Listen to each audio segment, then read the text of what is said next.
por que que os japoneses se suicidam. Como é a saúde aqui no Japão? Tá todo mundo trabalhando até morrer. No momento o metrô para por acidente humano. Uma coisa que me chocou muito no começo. Eu só tô expondo uma máfiazinha de hospital. Esse problema eles chamam de karoshi. Aqui no Japão não buscam ajuda. Ela falou pra eu nunca mais levar o meu celular pro meu trabalho. Juro, eu me senti na escola. Oi, gente, tudo bom? Quanto tempo? O vídeo de hoje eu vou falar sobre saúde mental aqui no Japão, que é um tema que vocês querem muito saber, né? Eu resolvi falar desse tema hoje porque eu tinha uma consulta com a minha médica. E pra quem não sabe, eu tenho déficit de atenção. Não sei se já deu pra reparar, né? Mas eu tenho transtorno de déficit de atenção e hiperatividade, ou TDAH. E pra quem não sabe, gente, o TDAH, ele é um negócio assim que você não tem um foco muito bom nas coisas, e enfim, é um negócio um pouco complexo, mas você precisa tratar, sabe? Você precisa tomar um remedinho, porque é um negócio que assim, falta um hormônio no seu cérebro. E óbvio que por causa da minha falta de atenção e foco, eu vim na minha consulta no dia errado. Gente, eu não aguento mais, juro, sério. Acho que todo mundo que tem TDAH consegue se identificar com isso, que é uma coisa muito comum do déficit de atenção, né? Você fazer as coisas na data errada, você confunde dias, números, horário. Então, você precisa tratar, né? Fazer terapia e tal, pra você conseguir meio que se adequar à sociedade, porque senão você acaba sendo aquele adulto que é meio que visto por todas as pessoas como alguém irresponsável. Só que não é culpa sua, sabe? É que o seu cérebro, ele veio com umas coisinhas ali diferentes, entendeu? Não é uma doença, o TDAH, o déficit de atenção não é uma doença, ele é um fator genético, tipo, sei lá, uma pessoa que nasce com olho azul. Dizem que quem tem olho claro é mais sensível à luz, ao sol e coisa assim, né? Talvez precisaria usar óculos de sol com mais frequência do que uma pessoa com olho castanho. É a mesma coisa quem tem déficit de atenção, entendeu? O seu cérebro vai ter um funcionamento um pouquinho diferente, que pode complicar a sua vida e a vida das outras pessoas. Enfim, e eu me trato aqui no Japão, se vocês quiserem, eu posso fazer um vídeo falando sobre minha experiência, né, com saúde mental aqui no Japão. No vídeo de hoje eu vou falar um pouco mais sobre o Japão em si, sem incluir muito da minha experiência. Bom, gente, acho que não é novidade pra ninguém que saúde mental é um tabu aqui no Japão, né? E, na verdade, é um tabu no mundo inteiro, até no Brasil. Eu acho que a diferença é que no Brasil a gente conversa muito sobre isso na internet, mas no mundo real não é bem assim, sabe? As pessoas, principalmente mais velhas, elas acham que é frescura, mentira, enfim, várias coisas. Então, muita gente não acredita muito, né, na saúde mental e não entende que o cérebro também é um órgão e também fica doente. No mundo todo as pessoas têm dificuldade pra buscar ajuda, pra tentar se cuidar mesmo, sabe? E pra ter aceitação também das pessoas em volta. Tanto que, gente, eu tava pesquisando e no Brasil, vocês sabiam que o SUI é a terceira maior causa de não vida de jovens? Tipo, isso é muito alto, sabe? E tá aumentando no mundo todo, então isso é um problema preocupante no mundo todo. Inclusive dos países desenvolvidos, o Japão não é o que tem a maior taxa disso daí, não. Apesar de muita gente confundir. Gente, eu só tô falando tudo isso porque eu acho que a gente tem que tomar cuidado pra falar sobre esse assunto, pra não ficar espalhando notícia exagerada ou falsa, sabe? Porque não é legal, né? E antes de eu começar a falar diretamente sobre o assunto, eu peço que vocês tentem manter a mente muito aberta, tomar cuidado com os comentários que vão fazer e lembrar que as pessoas são diferentes, principalmente em outras culturas, a gente precisa entender que as pessoas não vão pensar igual você.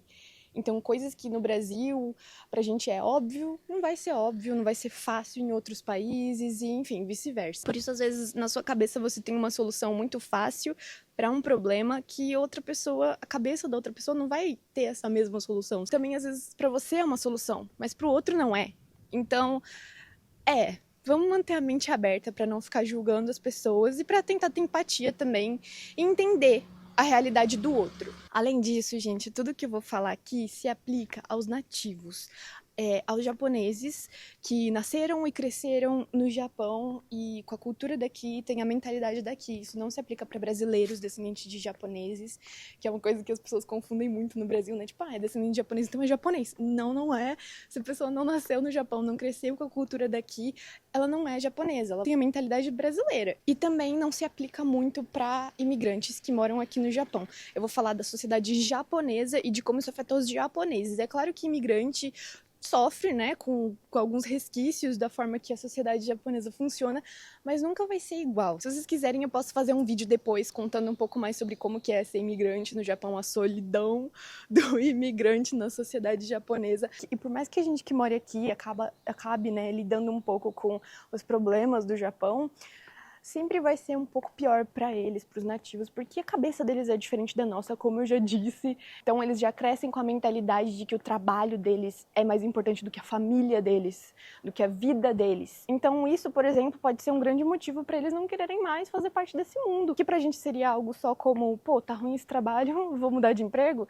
Para eles não é assim, para eles é muito mais pesado. Por que que os japoneses se com mais facilidade do que as pessoas talvez no Brasil fariam? Primeiramente, cultura. No Brasil a gente tem uma cultura muito forte cristã, então acredito que assim como eu, muitas pessoas cresceram numa família cristã e a gente já cresce com a mentalidade de que isso é algo pecado, então você não vai fazer isso porque você não quer pecar. Então muitas pessoas têm isso bem enraizado no Brasil. Aqui no Japão, eles não são cristãos, essa não é a religião deles. Então, o que eles têm enraizado culturalmente vem muito da história do Japão, que é muito antiga, e também da cultura samurai. E na cultura samurai eles tinham um tipo de ritualístico que chamava harakiri, que era cometido pelos samurais que tinham feito algo, como eu posso dizer, errado. Então, cometi um erro, Era assim. E por mais que hoje em dia não exista mais samurai no Japão, é enraizado que se você comete um erro, pô, é melhor você partir para outra. Culturalmente falando, esse é um dos maiores motivos do porquê as pessoas aqui têm mais facilidade para cometer isso. E também muitos acreditam em reencarnação também aqui. Então eles acham tipo assim, essa vida não tá dando certo, eu vou partir para a próxima. Claro, eu tô falando de uma forma generalizada e com base no contexto histórico e cultural do Japão, mas ainda assim é particular de cada pessoa. Vocês já sabem que o Japão é muito falado por causa do bullying escolar, pressão no ambiente de trabalho. O Japão tem uma mania de não falar dos problemas. Então, eu vejo essa como uma das maiores diferenças. No Brasil, pelo menos na internet, a gente fala sobre saúde mental e etc. Aqui não. Claro que agora, com as novas gerações, né, as coisas estão mudando.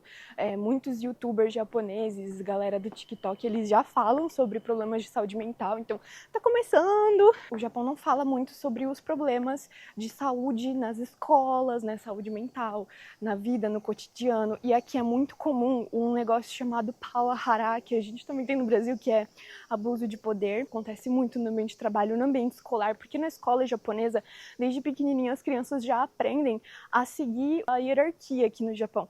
Então, tem os kohai, que seriam os novatos, e os senpai, que seriam os veteranos. Ou seja, todas as crianças da escola têm que respeitar os mais velhos, nem que a pessoa seja um ano mais velho que você. Por isso, muitas vezes, esses mais velhos da escola japonesa que cometem o bullying com as crianças mais novas. E, infelizmente, os professores não ajudam, enfim, as pessoas fecham os olhinhos e fingem que nada está acontecendo. Então, mesmo que a pessoa sobreviva à fase escolar dela, ela vai crescer um ser humano muito traumatizado, né, gente? Principalmente porque os japoneses guardam muito isso pra si, os problemas deles. Eles não saem contando, eles não têm mania de contar pros pais que tá sofrendo alguma coisa, eles guardam.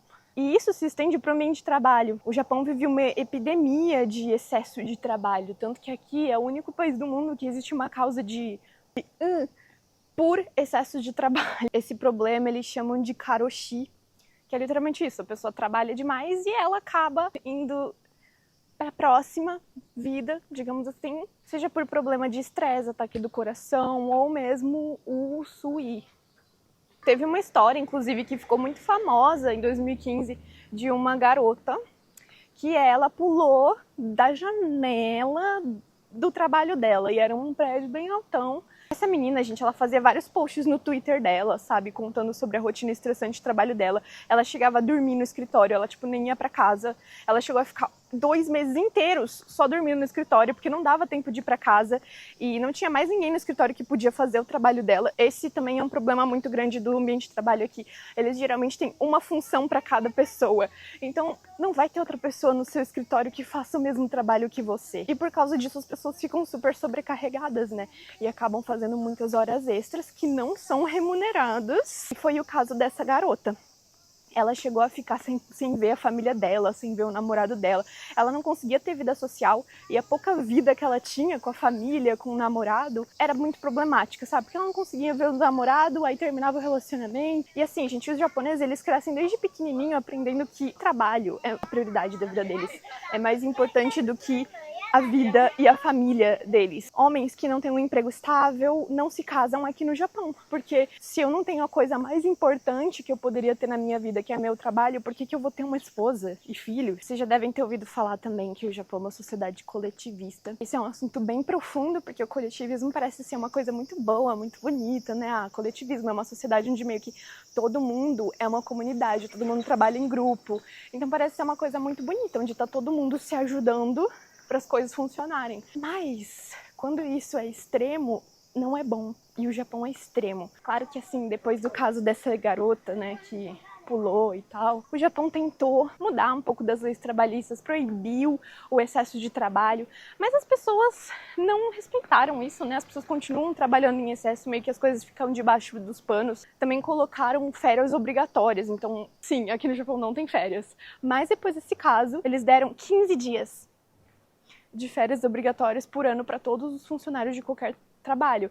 Só que meio que assim, você tem que solicitar para você tirar férias. Ninguém solicita de tirar essas férias. Então, por mais que seja um direito do trabalhador, eles não usam esse direito deles. Porque eles pensam que é esquisito. Tipo, é esquisito eu tirar férias enquanto os meus colegas de trabalho ficam trabalhando. Esse que é o extremo do coletivismo, entendeu? É como se o indivíduo deixasse de existir para ser apenas parte da sociedade. Então, se tá todo mundo trabalhando até morrer, eu também vou trabalhar até morrer. Eu, pessoalmente, tive muitas experiências ruins trabalhando aqui no Japão e no Brasil também. Primeiro, porque eu tenho TDAH. E, gente, pra quem não sabe, o TDAH é uma coisa que literalmente atrapalha a sua vida de trabalho. Você acaba tendo um pouco mais de dificuldade pra fazer algo que outras pessoas fariam facilmente. Então, se você tá num ambiente estressante de trabalho, que você não gosta do seu emprego, você vai cometer muitos erros e você vai ser demitido. Então, por causa disso, eu particularmente tive muita dificuldade pra trabalhar aqui no Japão, sabe? Eu já fui demitida muitas vezes. A maioria dos meus empregos nem passaram da parte de experiências. Meu prazo é 3 meses, que é literalmente o tempo de experiência. Quando eu não era demitida, eu me demitia, porque eu não aguentava. Eu trabalhava, tipo, de garçonete em restaurante, já trabalhei limpando escritório, já trabalhei de muita coisa. Pausa pra ver o trem passando no meio da cidade. Gente, a moça, 38 graus e ela toda coberta pra não se queimar do sol. Uma coisa que eu ouvia com muita frequência nos meus trabalhos era: se todo mundo consegue, por que você não consegue? E isso me deixava irritada num nível, gente, juro, eu não sei nem explicar. De novo, muito enraizada, cultural, que tipo, as pessoas não conseguem pensar diferente disso. Os meus colegas, eu sempre me dava mal com meus colegas de trabalho também, porque eles ficavam pessoalmente ofendidos de me ver, de alguma forma, fazendo diferente do que eles faziam. Às vezes eu terminava meu trabalho mais cedo e eu ficava sem fazer nada. Isso é horrível, isso é mal visto aqui no Japão. Então as pessoas, não é porque elas trabalham longas horas que elas produzem. Na verdade, é muito comum a galera ficar só enrolando no ambiente de trabalho. Inclusive, uma coisa que depois me ensinaram, né, a fazer pra enrolar no trabalho era fazer limpeza. Então, tipo, você não tem nada pra fazer no seu ambiente de trabalho, pega uma vassoura e varre o chão. Não interessa que o chão tá limpo, varre o chão, mostra serviço, finge que você tá trabalhando. Então, muitas das pessoas fazem isso, elas fingem que elas estão trabalhando e esse é o certo. Porque se você fica parado enquanto tá todo mundo trabalhando, tipo, todo mundo vai ficar muito bravo com você. Fora que uma coisa que eu fazia muito é que se eu tinha uma consulta no dentista, ou se eu tinha que ir pro médico, coisa do tipo, ou se eu tinha algum problema de família, eu simplesmente faltava no trabalho, eu avisava antes. Quando eu tinha consulta no médico, eu avisava um mês antes, e na minha cabeça eu tava fazendo o que era certo. Eu tô avisando, né? Não tem problema. Eles ficavam muito bravos comigo, porque enquanto eu tava deixando de trabalhar pra ir no médico, pra viver a minha vida pessoal, tava todo mundo lá deixando de viver a vida pessoal pra trabalhar. Já cansei de ver minhas colegas indo trabalhar medicadas porque tava com dor em algum lugar. E às vezes elas estavam há dias com dor, passando mal. E mesmo assim elas tomavam remédio e iam trabalhar. E elas não iam no médico. Quando eu trabalhava no Brasil, era meio que ok. Se você não tem nada pra fazer no seu trabalho, você pegar e abrir o Facebook, mexer no celular. Só que aqui no Japão não pode. Então, eu nunca fiz isso de ficar mexendo em rede social no trabalho, mas eu já levei bronca porque eu peguei o meu celular, olhei a hora e guardei no bolso. Ela falou pra eu nunca mais levar o meu celular pro meu trabalho. Juro, eu me senti na escola, no ensino médio, quando os professores me impediam de levar meu celular e falava: eu só te entrego de volta quando a sua mãe vier buscar. Eu me senti exatamente assim. Mas quando a situação chegava num nível que eu não tava aguentando mais, eu simplesmente me demitia. Ou então eles me demitiam. Fora que é uma vergonha você ser demitido aqui no Japão, né? Meu áudio bugou, então eu vou ter que narrar essa parte, gente. Mas eu tava dizendo que o mercado de trabalho japonês valoriza a dedicação a uma só empresa. Ou seja, quando você termina os seus estudos e é contratado por uma empresa, é esperado que você fique o resto da sua vida nessa empresa. Por isso, o mercado também valoriza tempo de empresa para promover funcionários e para aumentar o salário deles. Então, mesmo que um funcionário mais novo, com um currículo muito melhor, entre na empresa, ele nunca vai ser valorizado como um senpai, né? De novo, aquela questão da hierarquia. É meio complexo de explicar, mas já que o padrão aqui é passar o resto da vida na mesma empresa, por isso é vergonhoso você ser demitido. Como se você estivesse perdendo a chance de continuar a sua carreira. Você vai literalmente ter que começar do zero de novo em outra empresa. Você deixou de ser senpai para virar o kohai. Você deixou de ser uma pessoa que estava no topo da hierarquia, trabalhando há muitos anos na mesma empresa, para voltar a ser o novato. Lembrando que novato tem salário de novato também. Então, ser demitido significa não só descer na escadinha da hierarquia, mas também descer o seu salário. Muitas pessoas se sentem tão envergonhadas quando elas são demitidas que elas chegam no ponto de não contar para a própria família. Então, por exemplo, um marido foi demitido, não conta para a esposa e ele sai todos os dias de manhã para trabalhar como se nada tivesse acontecido e a esposa nem faz ideia que, na verdade, ele está desempregado.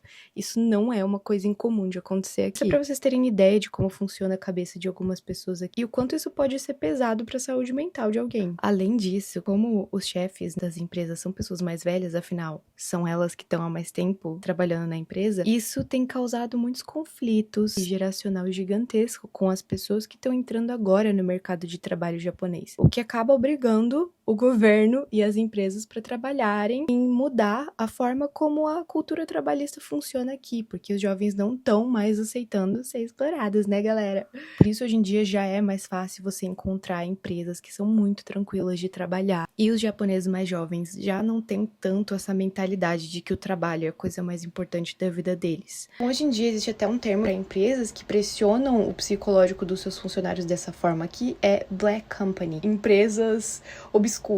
Muitas vezes, esses funcionários chegam a dar reviews e relatos anonimamente na internet sobre terem trabalhado em empresas obscuras para que outras pessoas tomem cuidado. Afinal, como eu disse, a pressão no ambiente de trabalho dessas empresas é perigosa até para a vida dos funcionários. E lembrando novamente que estou falando dos japoneses, a gente que é estrangeiro, mesmo os imigrantes morando aqui, que geralmente empresas que trabalham estrangeiros já são empresas muito mais modernas e que não funcionam nessas normas todas. Apesar do Brasil também ter números altos nisso, é bem visível a diferença quando você mora aqui no Japão. Uma coisa que me chocou depois que eu me mudei pra cá, você consegue perceber no dia a dia do Japão que isso é um problema muito grande. É muito comum, muito mesmo, você tá andando de metrô, em algum momento o metrô para por acidente humano. Então isso é muito comum de acontecer aqui. Era uma coisa que me chocou muito no começo, eu já cheguei a chorar dentro do metrô, porque eu fiquei chocada, assustada. O nosso cérebro, ele aprende a se adaptar com as situações ruins pra você não sofrer, sabe? Não surtar. É que nem o assalto no Brasil. Por que a gente não tem medo, óbvio que a gente tem medo de assalto no Brasil, mas a gente não fica 24 horas por dia, a gente não tem medo de sair de casa por causa disso, porque o nosso cérebro aprende a normalizar. Então você precisa se adaptar de alguma forma. E eu vejo que isso acontece aqui no Japão em relação ao sui. Às vezes você vê coisas acontecendo, tipo, esses dias tava rodando na internet um vídeo de uma menina que ela subiu no prédio mais alto lá de Kabukicho, que tem o Godzilla, e ela tava lá tentando do prédio. E conseguiram salvar ela, nada aconteceu, mas assim, são cenas que não são incomuns de você ver aqui no Japão. E infelizmente o governo tenta fazer coisas para prevenir isso, só que são sempre iniciativas voltadas a dinheiro e coisa do tipo. Se uma pessoa tentar fazer isso na linha de trem, o governo cobra um dinheiro, uma multa, digamos assim, da família dessa pessoa pro resto da vida dos familiares dela. Um aviso, tipo, se você fizer isso aqui, você vai prejudicar a sua família. Também tem as florestas que vocês já imaginam, onde as pessoas muitas vezes vão pra lá fazer isso justamente para não dar nenhum problema para as famílias, porque se você fizer isso em qualquer local público, sua família vai sofrer com isso, vai ter que pagar multas e etc. Por isso que muitos deles simplesmente eles vão para florestas. E nessas florestas a única coisa que você encontra são nada ou plaquinhas escrito para você não fazer isso, para você pensar nas pessoas que te amam e essas coisas. Agora, por que as pessoas aqui no Japão não buscam ajuda? O problema da sociedade coletivista. Sobre a questão coletivista, os japoneses têm muito medo do que os outros pensam sobre eles. Então, eles não querem compartilhar nenhum problema pessoal que possa mudar a percepção dos outros sobre si. Além disso, também, as pessoas não gostam de incomodar os outros. E elas acham aqui no Japão que você compartilhar um problema pessoal é incomodar a outra pessoa.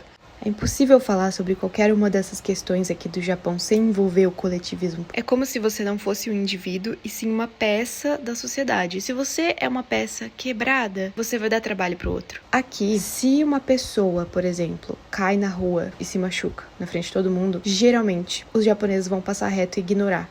De novo, muito complexo explicar, mas é literalmente isso. A pessoa caiu no chão, provavelmente ela não vai querer ajuda porque ela não quer incomodar os outros. E você que viu a pessoa caída no chão, vai hesitar de ajudar ela porque você sabe que ela não quer incomodar os outros. E porque você também não quer incomodar ela. Vai que você tenta ajudar e a pessoa fica brava, fica incomodada porque ela não te pediu ajuda. Daí entra outro ponto. Se a pessoa pedir ajuda, os japoneses ajudam, eles são super prestativos, eles não têm problema nenhum em ajudar as pessoas, desde que você peça. Mas se você não pedir, eles não vão te ajudar. Muitas vezes isso é confundido com frieza por outros estrangeiros aqui, mas não é frieza, é literalmente medo de incomodar. É fácil de enxergar como alguém que tem essa mentalidade, que cresce com essa mentalidade, consegue chegar na conclusão de que ela é um peso. Então é muito melhor ela acabar com esse peso. Outro problema muito forte aqui do Japão, gente, são os hospitais. Muita gente pergunta sobre isso, como é a saúde aqui no Japão. E assim, gente, você trabalha, você tem dinheiro pra ir no médico, sim, mas não é de graça. O médico aqui você tem que pagar, e você tem que pagar também o seguro-saúde obrigatório. É mais ou menos um valor de $200 por mês. E além disso, quando você vai no hospital, você ainda precisa pagar a consulta. Não é caro, a gente acaba pagando só 30% do valor total das consultas médicas, cirurgias, etc. Mas tem coisa que o seguro-saúde não cobre. E saúde mental é uma delas. E o mais chocante pra mim é que até um tempo atrás, o seguro-saúde não cobria parto. Tipo assim, os maiores problemas do Japão, baixa natalidade e taxas de SUI, os problemas que o seguro-saúde obrigatório que a gente paga todo mês não cobre. Agora, quando uma mulher dá à luz aqui no Japão, o governo devolve todo o dinheiro que ela gastou. Mas você ainda tem que pagar do teu bolso e esperar o dinheiro cair, né? E dependendo da prefeitura, eles não devolvem o valor inteiro, eles devolvem só uma parte. Mas em relação à saúde mental, você ainda tem que pagar se você quiser fazer terapia. Muitas vezes o seguro não cobre, mas existem locais que cobre sim, tá? Gente, eu vou entrar num parque agora. Eu acho que vai começar a ficar bem barulhenta, porque tá cheio de cigarra. Podem imaginar, já que a gente tem que pagar para ter acesso à saúde aqui no Japão, não existem clínicas do governo, todas as clínicas são privadas, então o valor é diferente dependendo de qual clínica você vai. E, gente, nossa, isso de saúde mental é um negócio assim, é um buraco. O Japão é o país do mundo que tem mais hospital psiquiátrico. Isso não é porque esses hospitais estão preocupados em curar as pessoas, e sim porque eles estão preocupados em ganhar dinheiro. Então, muitas vezes, esses hospitais acabam internando pessoas forçadamente, não querem mais deixar a pessoa sair. Por essas clínicas serem particulares, né, quanto mais tempo o cliente, o paciente, fica internado, mais o hospital ganha. E tem muitos casos, sim, de pessoas que são presas lá e, tipo, não conseguem sair por muitos anos, só pra elas e a família delas ficarem pagando e o hospital ficar ganhando dinheiro. E eu sei que isso é um problema que acontece muito nos Estados Unidos também. Por esse motivo, as pessoas também acabam tendo medo de buscar ajuda e acabar trancafiada num hospital desses que só quer pegar dinheiro da pessoa e não tá nem aí pro tratamento dela. Não levem pro extremo isso que eu tô falando. Eu só tô expondo uma máfiazinha de hospital que existe aqui no Japão, mas não vamos levar pro extremo e achar que todo médico do Japão quer te internar e não sei o que. Não é assim. Tem muitos médicos que se importam com os pacientes aqui no Japão. É isso, gente. Esse foi o vídeo de hoje. Espero que vocês tenham gostado de saber dessas curiosidades. Se você mora no Japão e teve alguma experiência, conta aqui pra gente nos comentários. Tchau!